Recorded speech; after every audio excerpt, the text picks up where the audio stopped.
Assalamualaikum warahmatullahi wabarakatuh. Halo teman-teman semuanya, bagaimana kabarnya hari ini? Semoga kalian dalam keadaan sehat dan tetap semangat dalam menjalankan aktivitas sehari-hari. Pada video kali ini, kami dari kelompok 6 yang beranggotakan Lutfiana Nur Azizah, Ridho Mustaqim, Cindy Eka Revi Amandasari, dan Siti Fitratul Khairiyah akan mempresentasikan hasil diskusi kami mengenai salah satu jenis graf, yaitu graf tak berarah. Graf tak berarah atau undirected graph dibedakan menjadi 9. Yang pertama, graf bipartit. Yang kedua, complement graph. 3, subgraph. 4, derajat. 5, pad dan sirkuit. 6, sirkuit Euler. 7, graf terhubung dan tidak terhubung. 8, sirkuit Hamilton. Dan 9, isomorfisme. Langsung saja pada pembahasan yang pertama, yaitu graf bipartit. Graf bipartit merupakan graf G yang himpunan simpulnya dapat dikelompokkan menjadi 2 himpunan bagian, yaitu V1 dan V2, di mana setiap sisi di G menghubungkan sebuah simpul di V1 ke simpul di V2. Dan setiap simpul di V1 atau V2 tidak boleh bertetangga. Jadi, hanya boleh bertetangga dari V1 ke V2. Tidak boleh sesamanya, atau V1 bertetangga dengan V1, V2 bertetangga dengan V2. Graf bipartit dapat dinyatakan dengan simbol G dalam kurung V1, V2. Contoh, diberikan himpunan bagian V1 dan V2 dengan 5 simpul pada V1 dan 4 simpul pada V2. Syarat dari graf bipartit tadi terbagi menjadi 2 himpunan bagian. Berarti contoh ini benar karena sudah terbagi menjadi 2 himpunan bagian, yaitu V1 dan V2. Syarat yang kedua, setiap simpul di V1 atau V2 tidak boleh bertetangga. Hanya boleh bertetangga dari V1 ke V2. Dari contoh ini, pada himpunan bagian V1 tidak ada yang simpulnya bertetangga dengan sesamanya atau sesama V1. V2 juga begitu, tidak ada yang bertetangga dengan V2. Maka contoh ini termasuk graf bipartit. Graf ada yang disebut dengan graf bipartit lengkap atau complete bipartit graph, yaitu graf yang setiap simpul pada V1 berpasangan dengan setiap simpul pada V2. Kita ambil contoh 2 himpunan bagian ini, yaitu V1 dengan V2. Pada V1 memiliki 5 simpul dan V2 memiliki 4 simpul. Dapat kita lihat pada simpul pertama V1 terhubung dengan setiap simpul pada V2. Kita perjelas dengan garis yang berbeda. 1, 2, 3,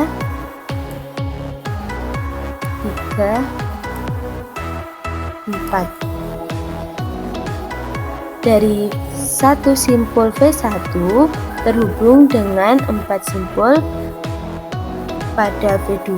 Begitu juga simpul V1 yang lainnya terhubung dengan setiap simpul pada V2. Maka graf ini disebut dengan graf bipartit lengkap. Salah satu syarat graf bipartit lengkap lainnya adalah tidak boleh ada sisi ganda pada graf tersebut. Jadi jika ada graf ganda, misal pada simpul kelima V1 ini memiliki sisi ganda, maka bukan termasuk graf bipartit lengkap. Jika V1 terdiri dari n simpul dan V2 terdiri dari n simpul, maka graf bipartit lengkapnya dapat disimbolkan dengan K, M, N. Sekarang kita memasuki definisi graf lengkap. Graf lengkap adalah graf sederhana dengan simpul di mana dari setiap dua simpul berbeda dihubungkan dengan suatu sisi. Misalnya graf K3. Graf K3 merupakan graf lengkap karena setiap dua simpulnya dihubungkan dengan satu sisi. Graf K3 dapat dinyatakan dengan gambar seperti ini. Dapat kita lihat di sini ada 3 simpul dan dari setiap dua simpulnya dihubungkan dengan satu sisi. Maka graf ini disebut dengan graf lengkap. Graf tak berarah yang kedua adalah komplement graf. Komplement suatu graf G dengan n simpul dapat disimbolkan dengan G komplement atau GC. Juga bisa disimbolkan dengan G bar seperti yang sudah kita tuliskan pada paper. Komplement suatu graf G dengan n simpul adalah suatu graf sederhana dengan syarat simpul komplement graf sama dengan simpul dalam G, sehingga V dari komplement graf sama dengan V dalam graf. Syarat yang kedua, sisi pada graf komplement atau komplement graf adalah komplement dari sisi G terhadap graf lengkapnya, sehingga E komplement graf merupakan hasil selisih dari graf lengkapnya dengan sisi graf. Contoh dari komplement graf. Gambarlah komplement graf G yang didefinisikan dalam gambar di bawah ini. Diketahui gambar graf G yaitu dengan simpul 1, 2, 3, 4, 5. Penyelesaiannya diketahui simpul dalam G sama dengan simpul dalam komplement graf. Sedangkan sisi dalam G adalah sisi yang tidak ada dalam komplement graf. Jadi dari gambar ini, simpul yang tidak dihubungkan dengan simpul dalam graf adalah 1 dengan 4, 1 dengan 3, 2 dengan 4, 2 dengan 5, dan 3 dengan 5. Maka komplement graf G dapat digambarkan dengan seperti ini. Graf tak berarah yang ketiga adalah subgraf atau bisa disebut dengan upagraf. Menurut definisi 8.13, misalkan G sama dengan V, E adalah sebuah graf dengan G adalah himpunan simpul V dan sisi E,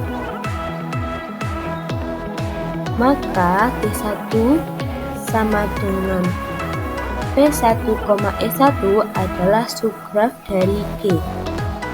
Jika V1 merupakan bagian dari V dan E1 merupakan bagian dari E. Contohnya, terlihat pada gambar B, diketahui adalah sebuah upagraf. Kita lihat simpul 1, 2, 3, dan 5 terdapat pada graf G yang ada pada gambar A. Maka gambar B merupakan subgraf dari gambar A. Dalam subgraf berlaku sifat transitif.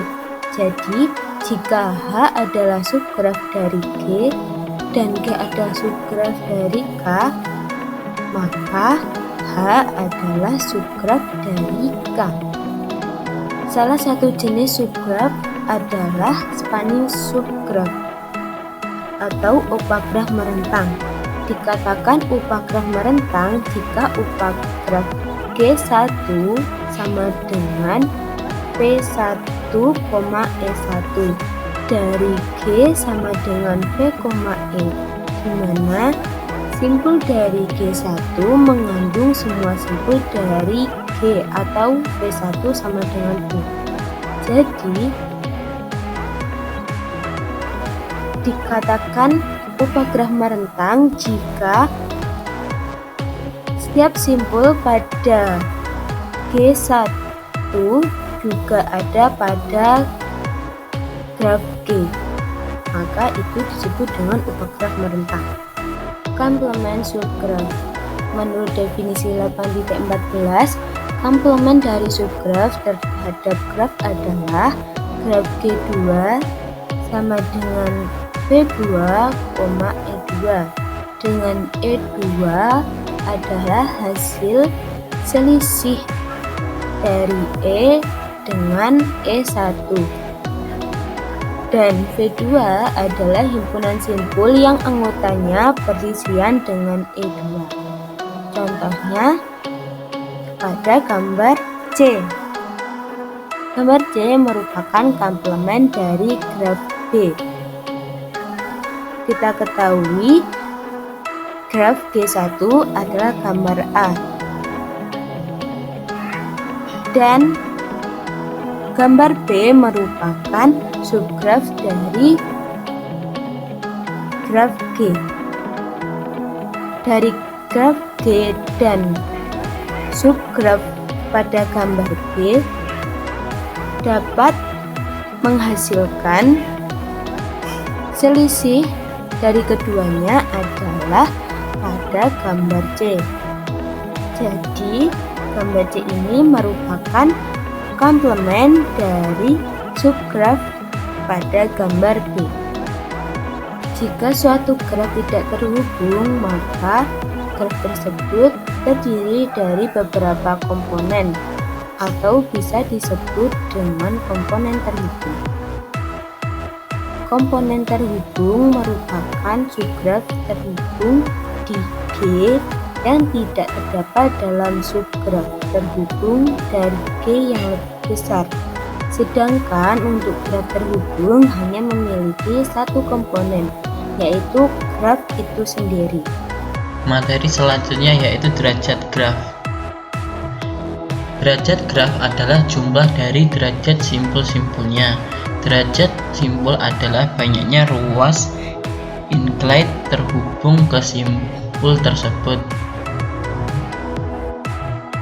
Berdasarkan derajat simpul, sebuah simpul dapat disebut satu simpul ganjil bila derajat simpulnya merupakan bilangan ganjil, dua simpul genap bila derajat simpulnya merupakan bilangan genap, tiga simpul bergantung atau akhir bila derajat simpulnya adalah 1, 4 simpul terpencil bila derajat simpulnya adalah 0. Di sebelah kiri ada contoh dari graf, yaitu ada graf titik A, B, C. Di situ apabila kita mau mencari sebuah derajat A, maka derajat A yaitu berjumlah 1, 2, berjumlah 2 derajat. Untuk derajat B yaitu karena ada dua sisi yaitu 1, 2, derajatnya 2. Untuk yang F karena tidak ada terhubung dengan yang lain, jadi ini disebut simpul terpencil. Dan untuk titik A ini disebut simpul genap karena jumlah derajatnya bilangan genap. Dan untuk derajat D dan E ini disebut simpul bergantung atau akhir karena jumlah derajatnya adalah 1. Materi yang selanjutnya yaitu path and circuit. Path atau lintasan. Lintasan adalah jejak tanpa simpul berulang. Contoh pada gambar di bawah ini. Contoh lintasan yaitu dari V1 ke V3. Dari V1 ini V1, E1, V4, E3, V5, E6, V6, E9, V2, E8, V3. Intinya lintasan ini tidak berulang. Jadi ibarat kata sebuah jalan lurus tapi kita tidak berbalik kembali. Untuk yang kedua yaitu sirkuit. Sirkuit adalah jalan tertutup atau walls dengan rusuk tidak berulang, atau dengan kata lain sirkuit adalah jejak atau trail yang tertutup. Contoh sirkuit pada gambar di samping. Nah, bedanya sirkuit dengan lintasan yaitu kalau sirkuit itu berulang. Contohnya V1 kembali ke V1. Dari V1 ke E2, V5, terus E6, V6, E9, V2, E8, V3, E7, V5, E3, V4, E1, V1. Intinya sirkuit itu berulang. Jadi apabila berawal dari titik V1 maka akan kembali lagi ke titik V1. Tapi beda halnya dengan lintasan tadi, kalau berawal dari V1 maka akan berakhir di V3 atau titik yang telah ditentukan dari awal. Materi selanjutnya adalah tentang sirkuit Euler. Jika pada materi sebelumnya telah dijelaskan apa itu sirkuit, maka kali ini kita akan mempelajari tentang sirkuit Euler. Definisi dari sirkuit Euler ialah sirkuit yang melewati masing-masing garis tepat satu kali. Gambar di samping adalah contoh dari graf yang memiliki sirkuit Euler,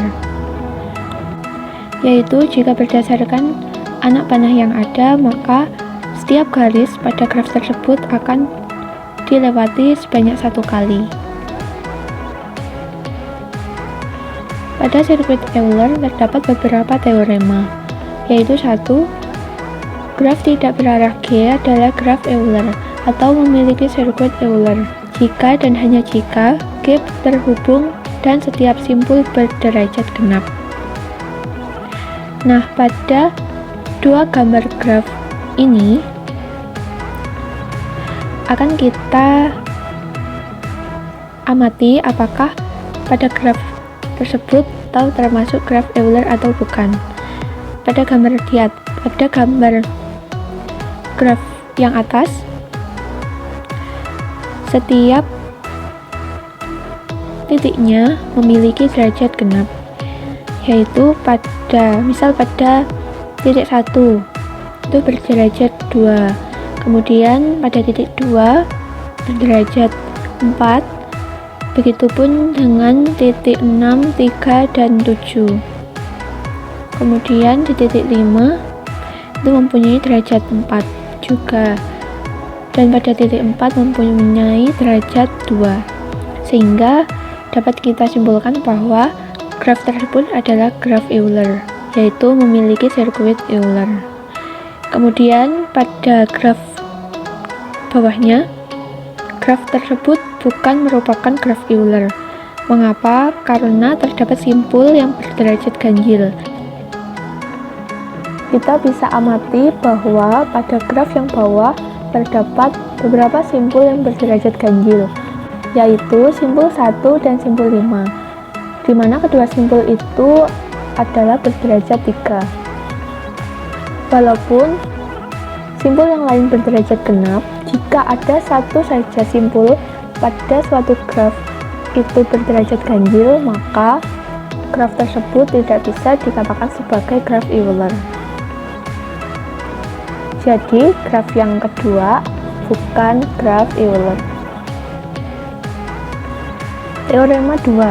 Graf tidak berarah memiliki lintasan Euler atau graf semi-Euler jika dan hanya jika terhubung dan memiliki dua buah simpul berderajat ganjil atau tidak ada simpul berderajat ganjil sama sekali.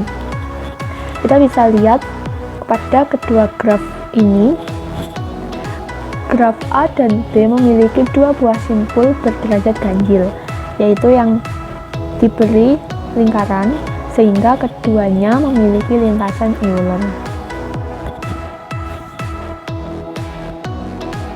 Persoalan jembatan Königsberg yang sedikit dibahas pada awal bab, yaitu tentang mungkinkah seseorang berjalan mengelilingi kota yang dimulai dan diakhiri pada tempat yang sama dengan melintasi ketujuh jembatan masing-masing tepat satu kali. Jika direpresentasikan pada graf, maka titik pada graf itu mewakili kota atau tempat, sedangkan garis pada graf mewakili jembatan. Sehingga untuk menyelesaikan persoalan tadi, kita bisa menggunakan teorema-teorema yang telah dibahas. Melewati masing-masing garis tepat satu kali merupakan definisi dari sirkuit Euler. Kemudian di teorema 1 telah dijelaskan bahwa jika graf memiliki sirkuit Euler atau bisa disebut sebagai graf Euler, maka graf tersebut terhubung dan setiap titik yang ada pada graf tersebut berderajat genap. Maka kita bisa mengamati apakah graf jembatan Königsberg ini setiap titiknya mempunyai derajat genap. Maka kita peroleh bahwa tidak semua titik pada graf jembatan Königsberg ini memiliki derajat genap, yaitu pada titik D, mana titik D itu berderajat ganjil, yaitu berderajat 3. Jadi bisa kita simpulkan bahwa persoalan jembatan Königsberg tidak mempunyai sirkuit Euler karena derajat setiap titik tidak genap. Dengan kata lain, tidak mungkin seseorang berjalan mengelilingi semua kota dimulai dan diakhiri pada tempat yang sama dengan melintasi ketujuh jembatan masing-masing tepat satu kali. Materi selanjutnya adalah tentang graf terhubung dan tak terhubung. Definisi dari graf terhubung adalah misal G adalah suatu graf, dua titik V dan W dalam G dikatakan terhubung jika dan hanya jika ada walk dari V ke W. Atau bisa kita definisikan, graf G dikatakan terhubung jika dan hanya jika setiap dua titik dalam G terhubung. Kemudian definisi graf tidak terhubung ialah graf G dikatakan tidak terhubung jika dan hanya jika ada dua titik dalam G yang tidak terhubung. Walk adalah lintasan dari sebuah titik ke titik yang lain. Sebagai contoh, di samping ada 3 graf yang tersedia.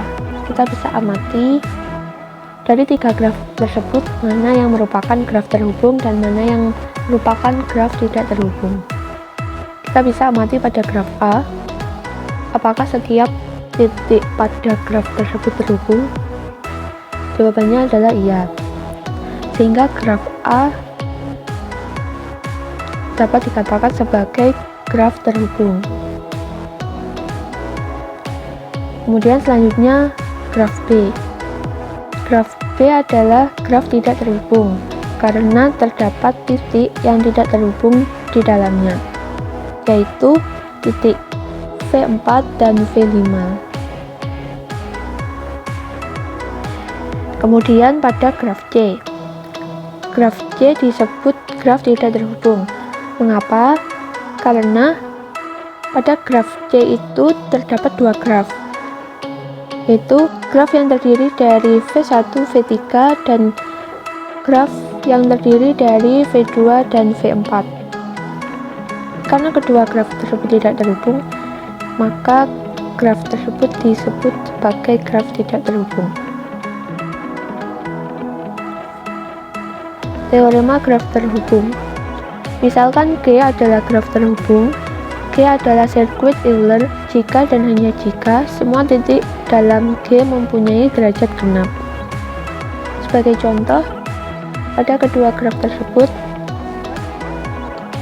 dapat kita amati apakah kedua graf tersebut terhubung. Seperti pada graf A, walaupun semua derajat pada graf tersebut mempunyai derajat genap, tetapi graf tersebut tidak terhubung karena graf tersebut terdiri dari dua graf, yaitu graf yang terdiri dari titik V1, V3, dan V5, dan graf yang terdiri dari V2, V4, dan V6. Kemudian graf yang B adalah graf terhubung karena sesuai dengan definisi dan teorema, yaitu graf terhubung adalah setiap titiknya terhubung dan semua titik dalam graf tersebut mempunyai derajat genap. Kita bisa amati pada graf B, semua titiknya berderajat genap, seperti titik V1 mempunyai derajat 2, kemudian V2 mempunyai derajat 4, V5 juga mempunyai derajat 4, V4 juga berderajat 4, dan V3 itu berderajat 2, sehingga graf B adalah graf terhubung. Untuk materi yang berikutnya adalah sirkuit Hamilton. Menurut definisi, lintasan Hamilton ialah lintasan yang melalui tiap simpul di dalam graf tepat satu kali. Bila lintasan kembali ke simpul asal membentuk lintasan tertutup atau sirkuit, maka lintasan tertutup itu dinamakan sirkuit Hamilton. Dengan kata lain, sirkuit Hamilton merupakan sirkuit yang melalui tiap simpul di dalam graf tepat satu kali, kecuali simpul asal atau sekaligus sampai akhir yang dilalui dua kali. Graf yang memuat sirkuit Hamilton dinamakan graf Hamilton atau Hamilton graph. Sedangkan graf yang memuat lintasan Hamilton dinamakan graf semi-Hamilton atau semi-Hamilton graph. Untuk contohnya, perhatikan tiga graf berikut ini. Pada graf G1 merupakan graf semi-Hamilton. Lintasan Hamiltonnya adalah S, R, P, Q, R. Sedangkan pada G2 merupakan graf Hamilton. Sirkuit Hamiltonnya adalah T, P, R, Q, P, S, Q, T. Lalu, pada graf G3 tidak ada lintasan maupun sirkuit Hamilton. Nah, misalkan G merupakan graf sederhana dengan jumlah simpulnya adalah n buah atau di mana n paling sedikit 3 buah. Jika derajat setiap simpulnya paling sedikit n/2 simpul, maka graf tersebut merupakan graf Hamilton. Beberapa hal tentang graf Hamilton yaitu, yang pertama adalah setiap graf lengkap merupakan graf Hamilton. Yang kedua, pada suatu graf lengkap G dengan n buah simpul di mana n lebih dari sama dengan 3, terdapat n kurangi 1 faktorial per 2 buah sirkuit Hamilton. Yang ketiga, pada suatu graf lengkap G dengan n buah simpul di mana n lebih dari sama dengan 3 dan n ganjil, terdapat n kurangi 1/2 buah sirkuit Hamilton yang saling lepas atau tidak ada sisi beririsan. Jika n genap dan n lebih dari sama dengan 4, maka di dalam G terdapat n kurangi 1/2 buah sirkuit yang saling lepas. Untuk materi yang selanjutnya adalah isomorfisme. Menurut definisi, dua buah graf G1 dan G2 dikatakan isomorfik jika terdapat korespondensi satu-satu antara simpul-simpul pada kedua graf tersebut dan antara sisi-sisi keduanya, sehingga jika sisi E bersisian dengan simpul U dan V maka pada G1, maka sisi E aksen pada G2 juga bersisian dengan simpul U aksen dan V aksen. suatu graf dapat digambarkan dengan berbagai cara. Dua buah graf yang isomorfik adalah graf yang sama, kecuali penamaan simpul dan sisinya saja yang berbeda. Dua graf dikatakan isomorfik jika memenuhi ketiga syarat berikut. Yang pertama, mempunyai simpul yang sama. Yang kedua, mempunyai jumlah sisi yang sama. Dan yang ketiga, mempunyai jumlah simpul yang sama berderajat tertentu. Nah, cara menunjukkan dua graf yang isomorfik dapat diperhatikan pada contoh berikut. Diketahui dua graf berarah berikut, yaitu G1 dan G2. Periksa apakah graf tersebut isomorfik. Jika ya, tentukan simpul-simpul yang saling berkorespondensi antara G1 dan G2. Nah, untuk penyelesaiannya, ya, kedua graf tersebut adalah isomorfik. Terlihat graf tersebut memuat simpul di mana setiap simpulnya masing-masing berderajat 3. Simpul yang saling berkorespondensi dari kedua graf tersebut adalah simpul U1 dengan simpul V1, simpul U2 dengan simpul V3, simpul U3 dengan simpul V5, simpul U4 dengan simpul V6, simpul U5 dengan simpul V4, simpul U6 dengan simpul V2. Pada dua graf yang isomorfik, kedua graf tersebut memiliki matriks ketetanggaan yang sama.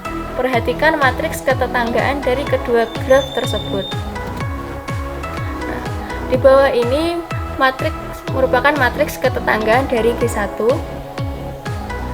dan berikut ini adalah matriks ketetanggaan dari graf G2. Nah, terlihat bahwa kedua graf tersebut memiliki matriks ketetanggaan yang sama, yaitu MG1 sama dengan MG2. Sekian, terima kasih. Wassalamualaikum warahmatullahi wabarakatuh.